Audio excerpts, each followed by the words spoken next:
www.sangatv.com. lépp loo xam ne ni jëm na ci wàllu jumtukaayu xarala yu bees yi ak Merry Beye Diouf dinañu recevoir Ramatoulaye Diaw chargé de communication bu agence informatique de l'État ngir ñëw ci seen participation ak projet citoyen bi di am ca Las Vegas. effectivement Pape Cheikh gannaaw bi ma nuyoo téléspectateur u TFM et plus particulièrement de Yeewu Leen ak yéen ñi samay naataango ci plateau bi Pape Cheikh donc dama leen indiloon tey première participation du Sénégal même laay wax un pays de l'Afrique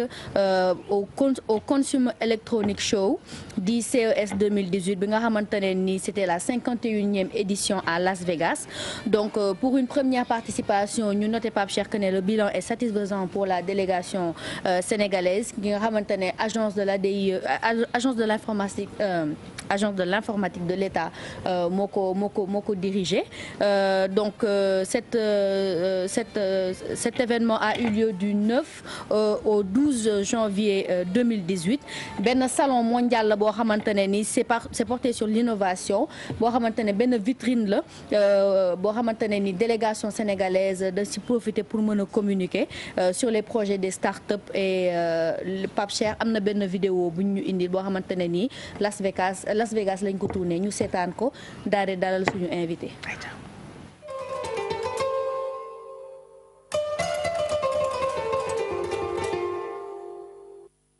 Ce salon du CES 2018, le Sénégal a décidé d'y participer avec le gouvernement mais aussi le secteur privé pour venir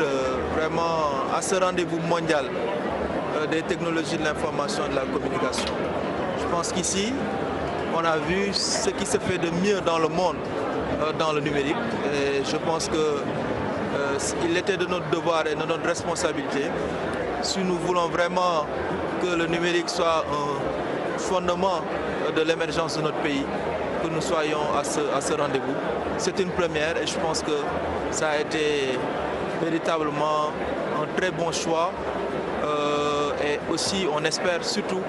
que les startups qui sont venues avec nous vont pouvoir bénéficier de cet espace qui a été un espace où on a pu rencontrer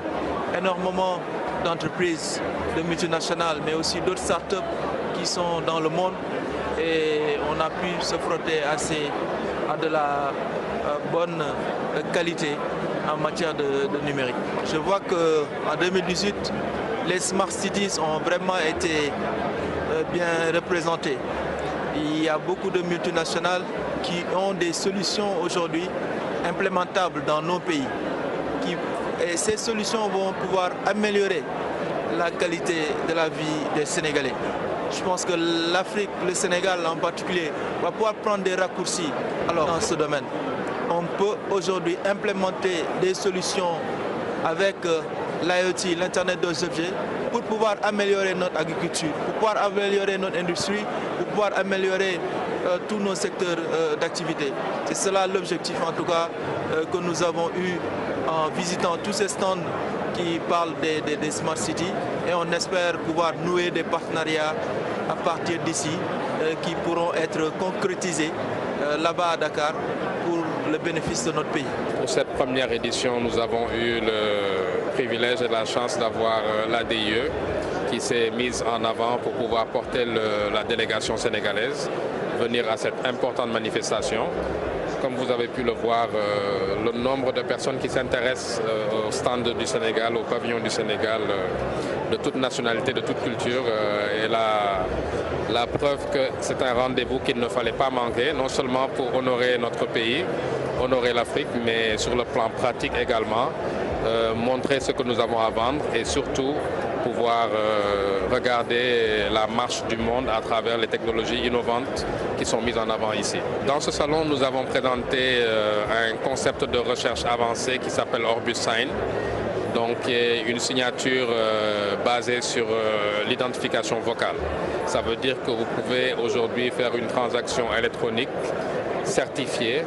en vous identifiant à travers votre voix. Donc c'est une solution assez innovante et révolutionnaire qu'ici on la met en œuvre dans des secteurs comme le secteur financier, où désormais l'authentification est un élément déterminant, peut apporter beaucoup de valeur ajoutée en réduisant les coûts et en renforçant l'efficacité des processus aujourd'hui.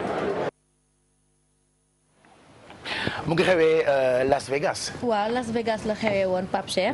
délégation sénégalaise bi nga xamante ne ni directeur de l'ADIE moo ko jiite woon donc il a communiqué sur le projet Smart Sénégal et comme il l'a dit c'était dans la perspective de nouer des partenariats mais tey am na ku ñu dalal mu di Rama bi nga xamante ne ni moom mooy responsable communication ADIE Rama na nga def. Mary Bey maa ngi lay nuyu di nuyu tamit ñi ma bokkal plateau bi. waaw kay léegi dañu gis ne que ne ADIE ils ont participé au CES ñu bëggoon xam quel était l'objectif d'abord visé par cette participation là. Participation ADIE bi mën nañ jàpp ne dafa nekk lu njëkk ci Sénégal maanaam depuis CES di am ca Las Vegas mu nekk loo xamante ne mooy ndaje bu gën a mag ci wàllu technologie wàllu innovation Sénégal wala sax Afrique musuñ cee participer te dañu nekk ci jamono boo xamante ne lii di innovation lii di technologie dafa bokk ci suñu dund te mënuñoo suqaliku avancer sans moom donc ADIE dafa jël option dem assister ci événement bu mag boobu noonu ngir mën a xam lan moo xew ci àdduna bi ngir ñu mën a indi lépp loo xamante ne day jëmale réew mi kanam gën a moderniser suñu réew ñu mën ko appliquer fii nii comme ça duñu am yenn retard yi dañ doon dem tamit yóbbaale benn start-up bi nga xamante ne moom moo jël lii di jongante bi ñu doon organiser ci wàllu eGovLab Challenge ñu organiser woon ko ci weeru octobre 2017 résultat yi génnoon ci weeru décembre 2017 donc ci prix bi mu gagné woon mu nekkoon $5 millions dafa bokkoon tamit lii di participation ci CES 2018 bi dafa bokkoon donc ci prix bi nga xamante ne moom lañ mettroon en jeu donc dañu dem foofu noonu ànd ak yeneen structure bu état bi ak tamit start-up sénégalaise bi gagné prix de l'émergence ci eGovLab Challenge bi. En parlant de eGovLab Challenge lan mooy eGovLab Challenge. eGovLab Challenge ADIE daf ko organiser ngir mën a invité ndaw yi nga xamante ne ñoo nekk ci wàllu technologie ci wàllu innovation ci wàllu création fii ci Sénégal parce que dañu gis ne sénégalais yi bëri nañu li nga xamante ne mooy ay idées yoo xamante ne mën na développer réew bi mais ndaw yi amuñu ay espace yoo xamante ne mën nañu exprimer wu mën nañu ñëw wane foofu noonu te tamit am na ay jongante yoo xamante ne tàmm nañ di ko organiser waaye saa su nekk dafay nekk loo xamante ne secteur privé bi ñoo koy organiser donc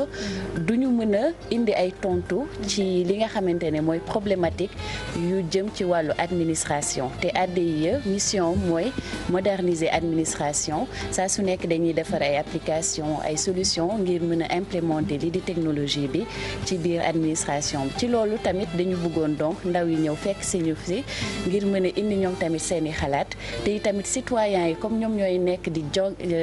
jëflanteeg administration yi ñoom xam nañu ay problèmes yi nga xamante ne moom la ñuy jànkoonteel donc ñoom ñi xam seeni problème mën a am tamit capacité indi ay solution donc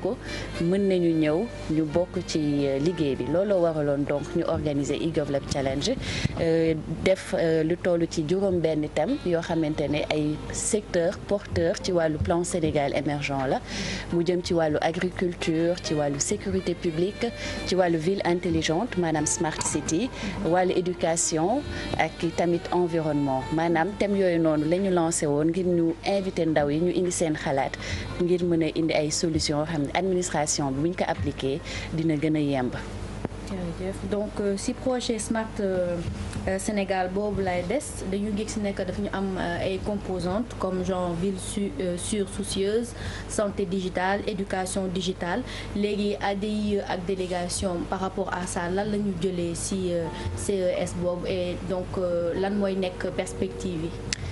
CES bu ren bi lu ñu mën a jàpp mooy dañu jëloon li di thème ville intelligente mettroon ko en avant maanaam smart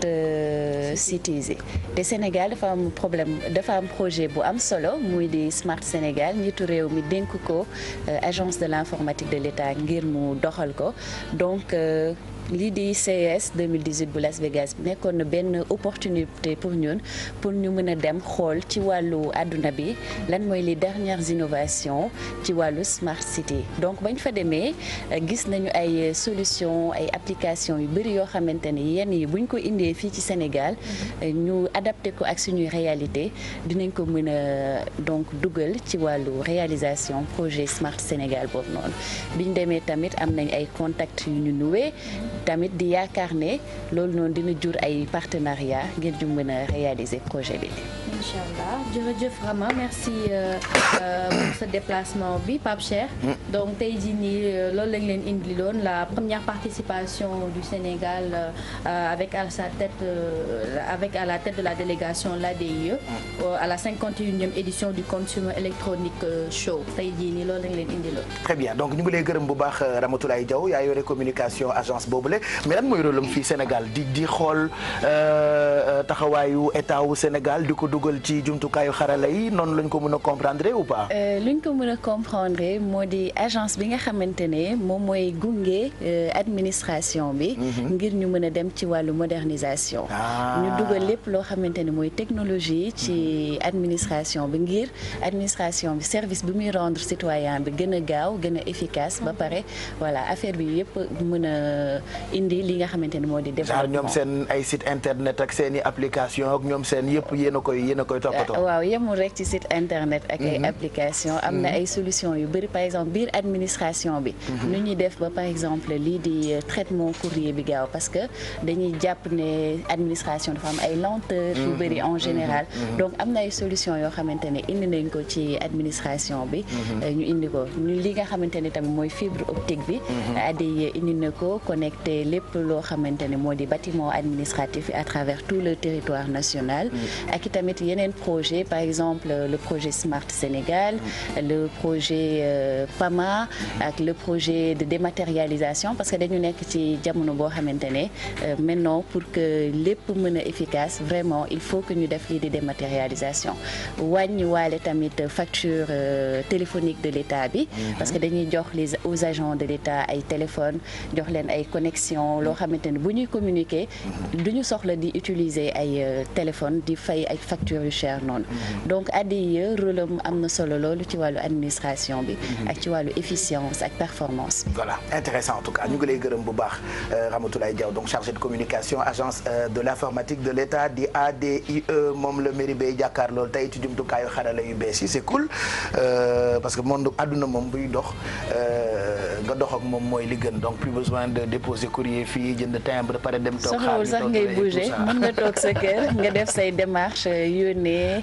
via internet après circuit bi ñu déroulé ko ba après sa këyit mën lay revenir de façon électronique. intéressant merci 9h29 mooy